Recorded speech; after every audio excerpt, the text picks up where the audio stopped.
Perspective, and the cast is Charles Anstead and Armand Micheline. And the first half of this play is very much fact-based. It's a story that I was told by a colleague at work who is a classically trained watercolorist. And the fact that he is classically trained is a very big deal to this fellow. I guess he took lessons all through his early childhood and like that. And he told the story of setting up his easel, I think by Richmond Beach.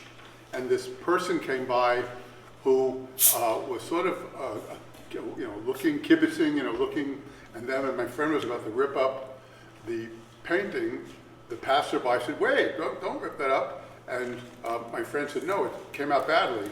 And they had a little bit of a dispute about that. So that's where the play starts.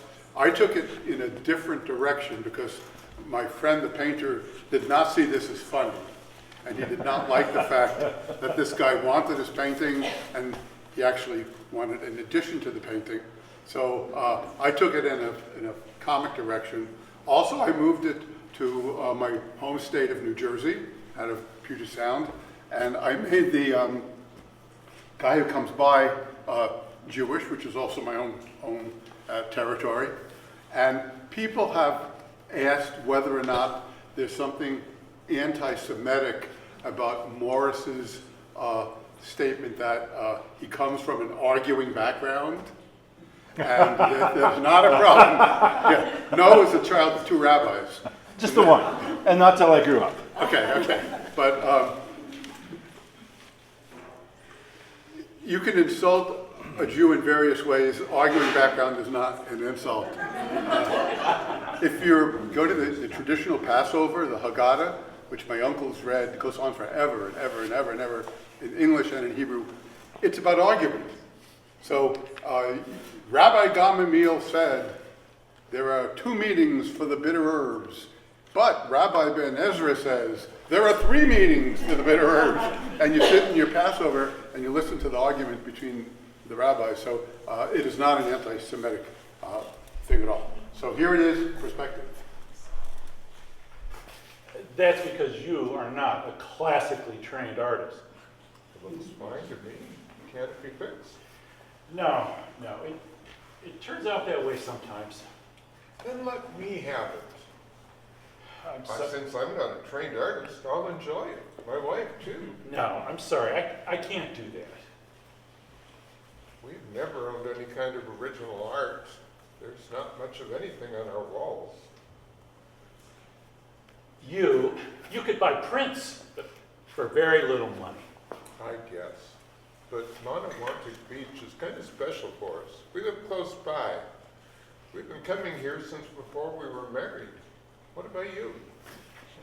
First time here. Beautiful, isn't it? It's okay. So, can I have the painting? You were about to rip it up. I'm sorry, no. I won't compromise my art. The world will not see a Walter B. Warner painting that is not up to my standards.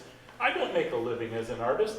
That's very hard to do, but I am classically trained. Well, if you're classically trained and do such great work, then you're not good enough painting should be fine for Rachel and me. No, I can't do it. Don't you think that's kind of selfish? Don't artists put beauty in the world, make people happy? As soon as serious artists just begin to make people happy, art is degraded. Today we have movies based on comic books. Once there was Ingmar Bergman. Now it's all for the mass media, the popular taste. Popular taste. That's Rachel and me. Making art for people like us is a crime? Let me point out to you that I was minding my own business, sitting here painting quietly. And you come up and start arguing with me. I come from an arguing background. What, are you an attorney dressing down on the weekend? I'm a Jew. That's my arguing background. I wished I'd become an attorney, but I didn't have the educational opportunities. So I drive a bus for Metro. Well, I think you would have made a good lawyer, or an art critic. Maybe there is something to be said about spreading a little joy, appealing to the popular taste. I can't speak for other artists, but nothing but my best work will be signed W.B. Warner. Then don't sign it. No one will ever know. Rachel and I won't tell.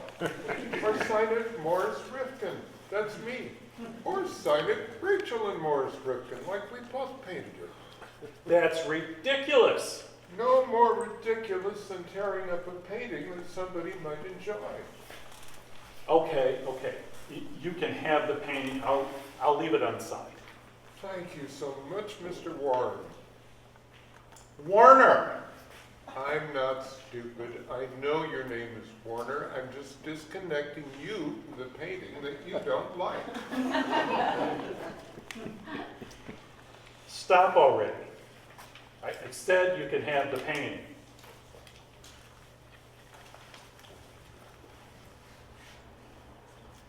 Can you add one more bird? Another bird? You can improve my painting, and your name is Morris.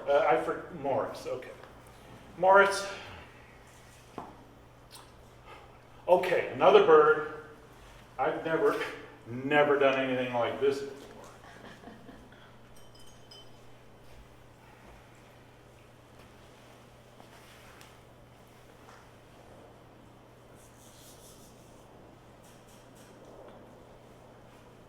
Mr. Warner, see, I remembered your name.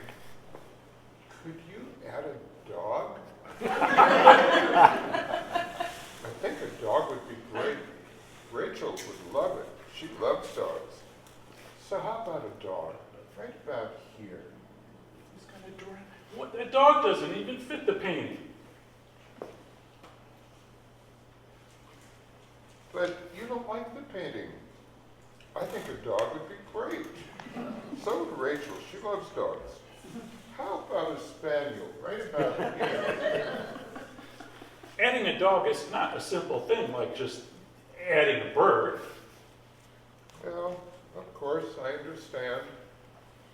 Even in the classically trained art world, money plays a role. Rachel's birthday is in 2 weeks. I'll pay you $20 for the dog. No, please, that's not what I meant at all. $20 to me is an inconsequential sum. After all, I'm senior vice president at MetLife. Well, $20 is not inconsequential to me, and I'm willing to pay you. Put your wallet away. Put your wallet away. I don't need your money. I don't want your money. I'll paint you a dog. I'll paint anything you want. Just a dog. I don't want to impose.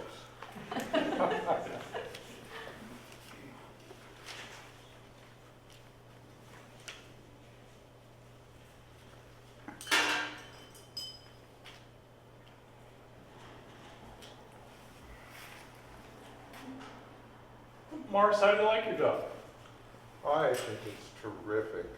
The whole painting is terrific, and I'm glad it's nice and big. You know, Morris, it's been interesting talking to you. Even adding the dog. Maybe I'm coming to see art a little differently. You think adding the dog makes the painting better? No, absolutely not. I'm seeing painting, art in general, differently. What it's all about, well, what it's for. There are maybe particular reasons, particular occasions when it's perfectly okay to paint for the popular taste, to spread a little joy if I can, to forget about all my training and just connect directly with other people. You know, Morris, I haven't done nearly as much of that in my life as I should. I'd like to have your painting properly framed and with my signature. Framed and signed? Thank you. And when it comes back from the frame shop, I'd like to come by your house and meet Rachel. Sure, she'd like that, Mr. Warner. Please, just call me Walt. Walt, do you think you could get the picture back from the framers by the 23rd? That's Rachel's birthday. I will make sure it happens. We definitely don't want to miss Rachel's birthday. Morris, I've won some major jury competitions over the years, but I have to say this is a very special painting for me. The one that made me think differently about my life. Well, since we're talking about changes, maybe I didn't need to come on so strong as I did. Yeah. You were just minding your own business. You were okay. You were okay. Well, it worked out well this time, but it doesn't always. Rachel could tell you a few stories. Well, I hope she does. And it will be a great thing, too, if you change your life the way I plan to. Yes, it's never too late to start doing things better. Maybe this is the day for both of us to change our perspective.